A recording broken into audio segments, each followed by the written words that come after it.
Kritikal karon ang kahimtang sa usa ka lalaki ngadto sa ospital. Human may bangga ang iyang gimanihong motor. Sa gisundan niining motor nga dunay sidecar nga namaligya og pandisal sa dalang Purok 2 Barangay La Filipina ning siyudad sa Tagum. Alas 5 ang takna sa buntag, Disyembre 3, 2025. Nailhan ang biktima nga si John Dave Tebresa, 22 anyos, lumulupi sa Purok Humabon, Barangay Kambugan, Tagum City. Samtang ang driver nga gibanggaan nga usa ka pandisal vendor. Nailang si Ronilo Hambala, 60 anyos, residente sa Purok 6, Barangay La Filipina, sa nasangpit ka siyudad. Sumala sa inisyal nga investigasyon sa Tagum City Police Traffic Section, naglawig ang duha ka mga motor sa parehong direksyon, gikan sa Barangay Kambugan paingon sa sentrong bahin sa Dakbayan. Apan pag-abot sa lugar na hitabuan, kalit lamang may bangga ang single motor sa lubot nga bahin sa sidecar, kundi sa kakusog sa impact parehong nabalintong ang duha. Nakahayagom og dagkong samad sa ulo og kalawasan si Tebresa nga gituwang na samad sa bildo. Kansang dali nga gidalan sa mga personal sa City Disaster Risk Reduction Management Office Tagum ngadto sa Davao Regional Medical Center o kasamtangang nagpaayo. Samtang sa interview sa XFM kang Tatay Hambala, hinay lamang ang iyang dagan o kalit na lamang siya nakurat sa dang gibanggaan kini.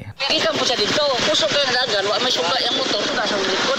Dismayado usab siya, sanglit 150 pesos pa lamang ang iyang halin sa pandisal o baguhay pa lamang kining migawas sa dili pa ang insidente. Pila pa lang halin ako isang kato.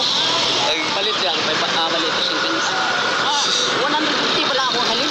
Nasayran sa pagpanubay sa XFM nga ang samarong biktima igo lamang nakipuyo sa dili niini kadugo og nang inusar pamilya niini ang usa ka senior citizen nga masakiton.